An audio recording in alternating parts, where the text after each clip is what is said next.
नमस्कार साथियों, आइए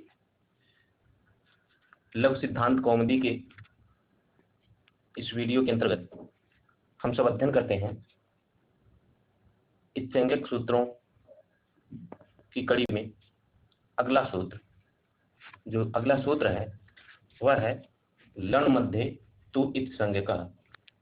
यहाँ आप देख रहे होंगे लिखा होगा लन मध्ये त्वि इत्संज्ञकः। यहाँ क्या है पी, लेकिन उसको अलग करेंगे तो लन मध्ये तो इत्संज्ञकः, यानी यहाँ इसको अगर हम अलग अलग करें या इसका अर्थ करें तो अर्थ क्या होगा कि लन क्या है? लन एक प्रत्याहार है। ठीक, लन क्या है? लन एक प्रत्याहार है और इस प्रत्याहार के अंतर्गत जो वर्ण आएंगे क्या है? लन एक प्रत्याहार है।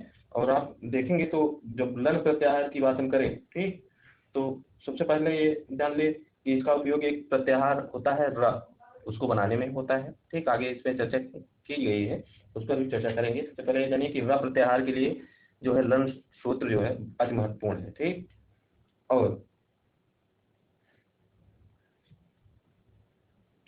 और एक माहेश्वर सूत्र है लन। और क्या है? एक माहेश्वर सूत्र भी क्या है आपका? लन से है वर्ड, उसके बाद क्या आता है? लन। ठीक, देखिए लन सूत्र की में से तो मध्यस्थ आ की भी क्या होगी? इत संज्ञा होगी। अब यहाँ जो ये सूत्र दिया हुआ है इसमें जो मध्यस्थ यानी बीच का आ है, क्या है? आ, इसकी भी क्या होगी? आ की भी जो है वह इत संज्ञा होगी। क्या होगी? इत संज्ञा, इत संज्ञा। ठीक, आ की भी क्या होगी? यहाँ इत संज्ञा होगी। ठीक, तो कुल मिलाकर ये जानिए कि ये सूत्र कहते का क्या है और इसका कार्य क्या है। यह सूत्र जो है लन मध्ये तो इत्संज्ञक है। यह कहता है कि लन प्रत्याहार के मध्यस्थ में यानी बीच में, मध्यस्थ का मतलब क्या है? बीच में आ की भी इत संज्ञा होती है। आ की भी क्या होगी? इत संज्ञा होगी। जैसे यहाँ देखिए दिया गया है। ठीक, देखिए व्याख्या में दिया गया है कि छठा सूत्र क्या है? लन है। छठा सूत्र क्या है? लन है। जब हम माहेश्वर सूत्र का अध्ययन करते हैं तो आ ई ऊंड रेल रे का ए ऊंड ए औच हा या व र ट लन। लन क्या हुआ? छठा सूत्र है। तो लन छठा सूत्र है, इसमें केवल आ है। लन में क्या है? केवल आ है। अगर हम बात करें इस सूत्र की तो इसमें केवल आ है जो ला और ड़ा के बीच में है। ला और ड़ा के बीच में है। देखिए जैसे यहाँ लन प्रत्याहार दिया गया है, अगर आपको साफ नहीं दिखा रहा है तो हम बता दे रहे। देखिए लन प्रत्याहार की बात करें तो इसके अंतर्गत जो वर्ण आएंगे वो क्या है? ला, आ और ड़। ठीक, अब यहाँ जो ध्यान देने योग्य बात है वो यह है कि यह सूत्र जो है लन मध्ये तो इत्संज्ञक है। जो सूत्र है यह कहता क्या है कि लन प्रत्याहार यानी इसके अंतर्गत, ठीक, इस प्रत्याहार के अंतर्गत जो बीच में आ रहा है इसकी भी इत संज्ञा होगी। अब तक हमने क्या पढ़ा कि अंतिम हल वर्ण की जो होती है वह इत संज्ञा होती है। इससे पहले जब हम अध्ययन कर रहे थे तो केवल जो हलंत वर्ण होता था जैसे ड़ा हुआ, टा हुआ इत्यादि, इनकी जो है इत संज्ञा होती थी। लेकिन अभी जो हम पढ़ रहे हैं यह सूत्र क्या करता है? लन प्रत्याहार के मध्य यानी बीच का जो ये आ है इसकी भी इत संज्ञा कर देगा। क्या कर देगा? इत संज्ञा कर देगा। और इत संज्ञा करने के बाद जिसकी संज्ञा हो जाती है उसका लोप हो जाता है। ठीक, जिस वर्ण की संज्ञा होगी तत्स्य लोप है, एक सूत्र है, फिर उस सूत्र से उस वर्ण का लोप हो जाता है। लोप होने का मतलब क्या होता है? वहां से हटा दिया जाता, ना दिखना। लोप का मतलब ही होता है ना दिखना, तो वहां से क्या होता है? वो हटा दिया जाता है। ठीक, अब देखिए यहाँ क्या है? लन में जो ल ड़ ये है। ठीक, यद्यपि आ और ला और ड़ के बीच उच्चारण में सहायक है। यद्यपि आ क्या है? ये जो ला है और ड़ा है इसके बीच उच्चारण में, इनके उच्चारण की सुगमता के लिए है। लेकिन क्या है? इसका उपयोग और भी है, हमने शुरुआत में बताया था आपको कि यह एक इत्संज्ञक भी है, और इसलिए जैसे महेश्वर सूत्रों के अंत वर्ण प्रत्याहार की सिद्धि के लिए इत्संज्ञक होते हैं, वैसे ही यह भी विशेष प्रत्याहार को सिद्ध करने के लिए इत कहा गया है। आवर्ण जो है ये जो है आपका, इसको भी क्या कर लिया गया है, इत कहा गया है। क्यों? क्योंकि इससे एक प्रत्याहार की सिद्धि होगी, जो प्रत्याहार है र प्रत्याहार के अंतर्गत अगर वर्ण कहें तो देखिए यहाँ है कि यह र प्रत्याहार है, और रा प्रत्याहार की सिद्धि पूर्व वर्ण रा और परवर्ती इत्संज्ञक वर्ण आ को लेकर होती है। जैसे र प्लस आ बराबर र, क्या है, रा प्लस आ बराबर क्या हो गया, रा। और अगर बात पूछे कि रा प्रत्याहार में कितने वर्ण हैं, तो यहाँ क्या होगा, देखिए 2 वर्ण रा और ला दिया है ना। तो इसमें रा का उच्चारणार्थ क्या है, रा का आ उच्चारणार्थ होने से तथा ता एवं परवर्ती इत्संज्ञक आ इत हो जाने से ग्राह्य नहीं होते हैं। ठीक, इस प्रकार ग्राह्य ना होने का मतलब क्या है, नहीं गिना जाना। ठीक, इस प्रकार रा प्रत्याहार रा एवं ला वर्णों का बोधक होता है। यानी हमने बताया ना आपको कि जो रा प्रत्याहार है, इसमें वर्ण जो आएंगे वह कौन से आएंगे, रा आएगा और ला आएगा। क्या होगा, रा और ला, ये 2 वर्ण आएंगे।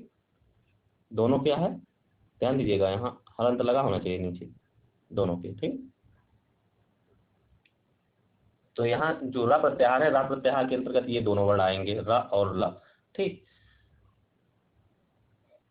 तो आप सब जो है समझ गए कि जो ये सूत्र है लन मध्य तो इत्संज्ञक का, यह क्या करता है, यह करता है कि जो लड़ के मध्य का आ है इसको इत्संज्ञक कर देगा।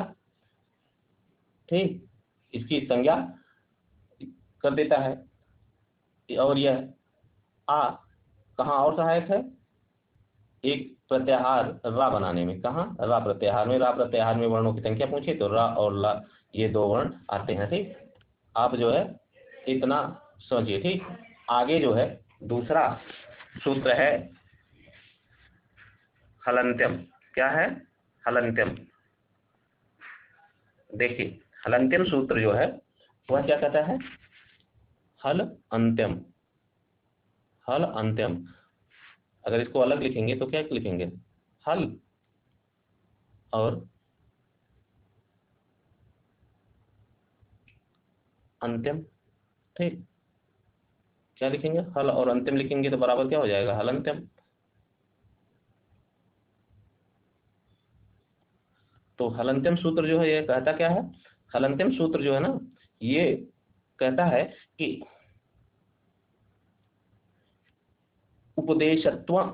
उपदेशे अंत्यम हल इत स्यात्। क्या कहता है कि उपदेशावस्था में जो हल है, यानी उपदेश की अवस्था में, यहाँ देखिए लिखा है, अर्थ लिखा है कि उपदेश के अंत में वर्तमान व्यंजन की इस संज्ञा होती है। यानी उपदेशम अंत्यम, यानी अंत में हल यानी व्यंजन होता है, इत यानी इस संज्ञा स्यात् माने हो। तो उपदेश के अंतर्गत वर्तमान व्यंजन की इत संज्ञा होती है। उपदेश के अंत में जो उपदेश दिया हो, अब कहेंगे उपदेश कहाँ क्या है, यहाँ देखिए उपदेश क्या है, उपदेश आद्योच्चारणम। उपदेश आद्योच्चारणम, यानी उपदेश क्या है, जो आद्य उच्चारण। आद्य उच्चारण का मतलब वैयाकरण एवं आद्य उच्चारण का पारिभाषिक अर्थ धातु, सूत्र, गण, उड़ाद, लिंगानुशासन, आगम, प्रत्यय और आदेश मानते हैं।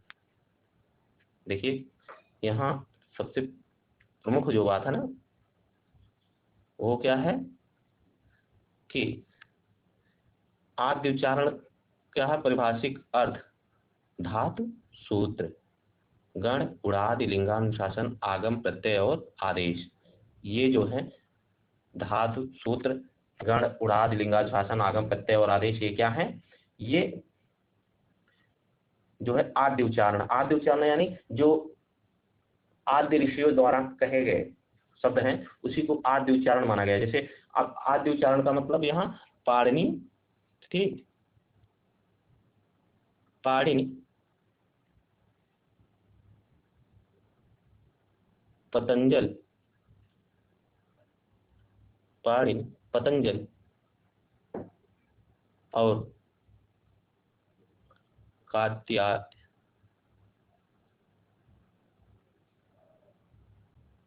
और कात्यायन, ठीक।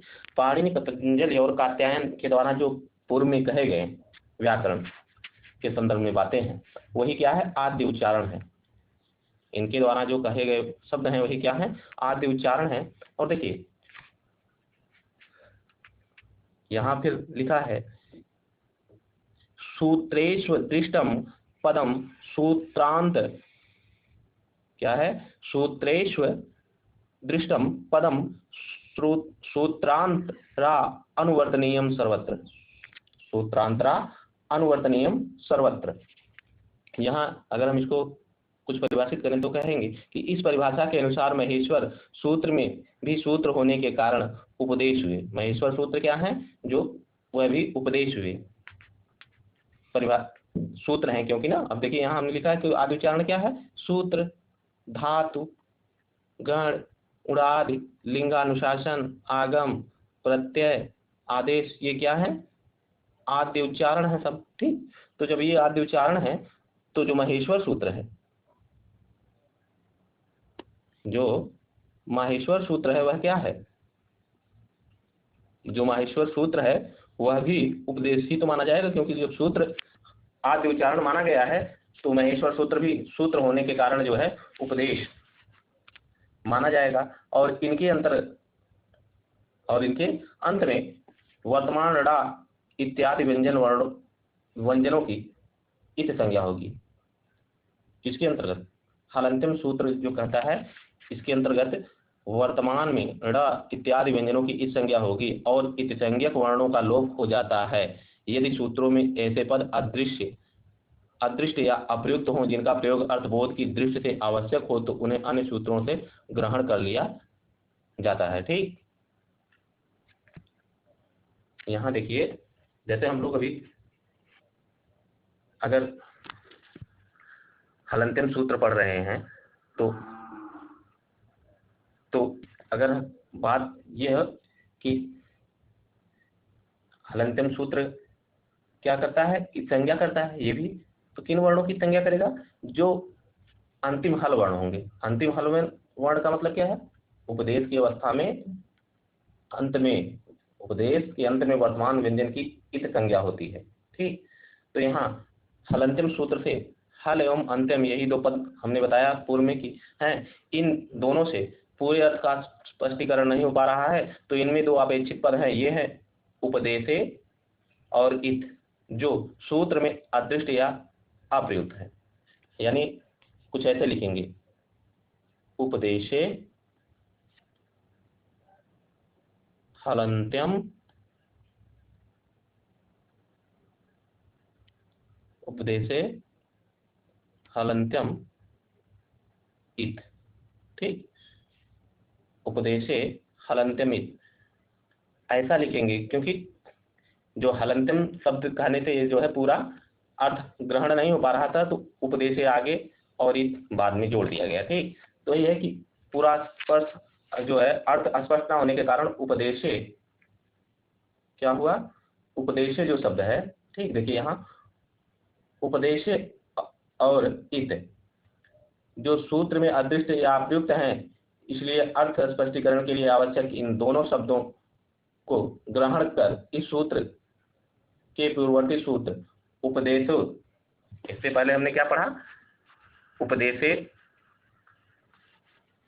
अजनुनासिक इत, जब हम पाणिनिकृत व्याकरण पढ़ेंगे तो ये हलंत्यम जो सूत्र है, इससे पूर्व जो है एक सूत्र आता है, वह सूत्र कौन सा है, देखिए वह सूत्र है उपदेशे अजनुनासिक इत। यह क्या कहता है कि उपदेश की अवस्था में जो अनुनासिक वर्ण है उनकी इत संज्ञा की जाए।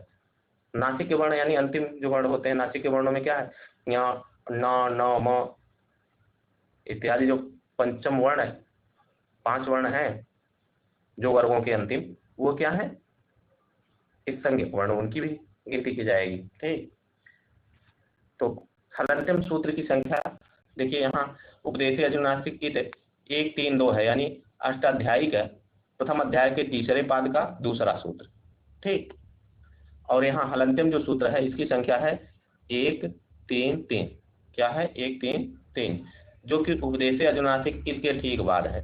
तो नियम है कि अगर अर्थ स्पष्ट ना हो तो अपने पूर्ववर्ती से कुछ जो है उधार ले लिया जाता है। जैसे पड़ोस में ही देखिए, आपके पास अगर कुछ बना रहे हैं, पूरा नहीं है, तो पड़ोस में हम लोग क्या करते हैं, पड़ोस से उधार ले लेते हैं।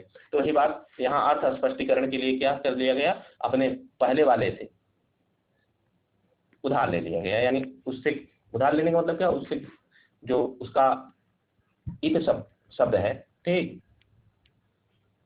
उसको उपदेशे अनुनासिक इत जो है इसको क्या कर लिया गया, उपदेशे और इत इससे जो है ले लिया गया। तो स्पष्ट है कि आप ये जो हलंत्यम सूत्र है या लन मध्य द्वितीय संज्ञा का, उसको समझ गए। देखिए फिर से एक बार पुनः समझ लीजिए, लन के मध्य में आ की संज्ञा, ठीक, लन प्रत्याहार के अंतर्गत जो है ल अ, एक मिनट, और ड़, ठीक, इसकी जो है इसमें जो आ ये है इसकी संज्ञा कर ली जाती है। ठीक, ये लन मध्य द्वितीय संज्ञा में। और हलंत्यम में क्या होता है, अंतिम हल वर्ण की, हलंत्यम क्या करता है, अंतिम हल वर्ण की इस संज्ञा कर लेता है। ठीक,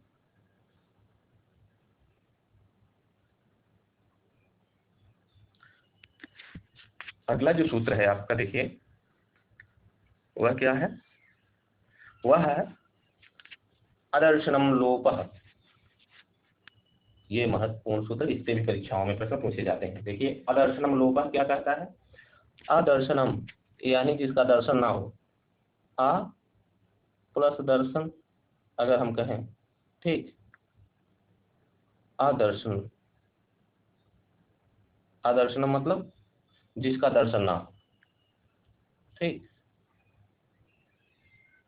यहाँ देखिए इसके भावार्थ में अर्थ में दिया गया है, अदर्शनम लोपः, यह अष्टाध्यायी के प्रथम अध्याय के प्रथम पाद का 7वां सूत्र है। आप अष्टाध्यायी का अध्ययन करेंगे तो वहां यह आपको मिलेगा। ठीक,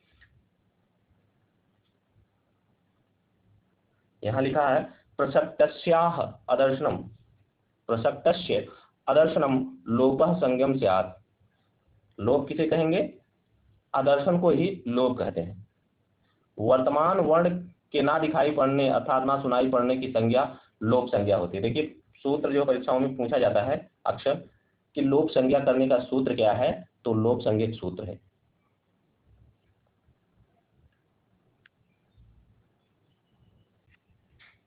क्या है, लोप संज्ञा करने का सूत्र,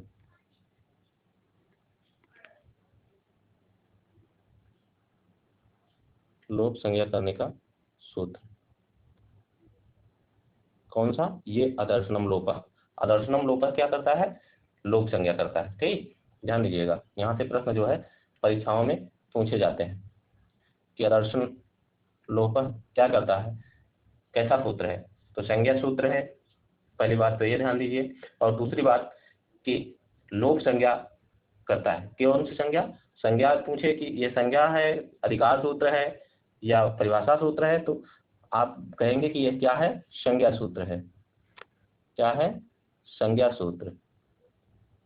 जहां तक जो प्रश्न बनते हैं वो बता रहे हैं, संज्ञा सूत्र है। ठीक, यानी यह क्या करेगा, संज्ञा करे, लोप संज्ञा करेगा। ठीक, अगर हम इसकी व्याख्या करें तो कुछ इस प्रकार है। देखिए व्याकरण दर्शन से, व्याकरण दर्शन शब्द को नित्य मानता है और उसकी दृष्टि में सभी शब्द जो हैं वह क्या है, जब नित्य है तो जो सभी शब्द हैं वह क्या होगा, वर्तमान में रहते हैं। सभी शब्द क्या रहेंगे, वो वर्तमान में रहते हैं। ठीक,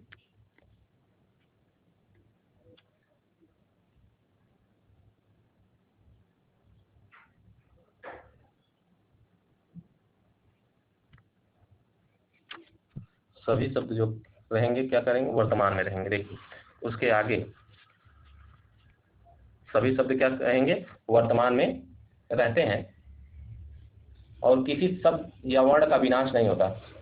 अक्षर कहा गया है, अक्षर का विनाश नहीं होता। ठीक, इसलिए व्याकरण की प्रक्रिया में जहां कहीं शब्द वर्ण प्रत्यय आदि का लोप कहा गया हो, वहां लोप का अर्थ विनाश हो जाना नहीं है, अपितु उसकी अभिव्यक्ति ना होना, उसका छिप जाना, अर्थात विद्यमान होते हुए भी उसका ना सुनाई पड़ना। यानी अदर्शनम लोप का अर्थ क्या है, लोप हो जाना, पर ऐसा नहीं कि वहां से एकदम नष्ट हो जाए।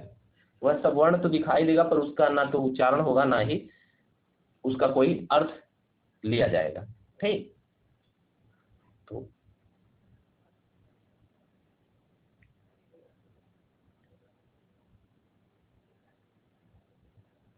एक सूत्र और है आपका संज्ञा का तस्य लोप। ठीक, अब ये सूत्र अगले वीडियो में इससे आगे हम सब चर्चा करेंगे, नहीं तो वीडियो जो है वह लंबी हो जाने के कारण थोड़ा सा आप सबको उबंची महसूस होगी। ठीक, तो जो बिंदु यहाँ पर हाईलाइट किए गए हैं उनको जो है ध्यान से सुनिएगा और नोट्स तैयार करते जाइएगा। मिलते हैं अगले वीडियो में, तब तक के लिए नमस्कार।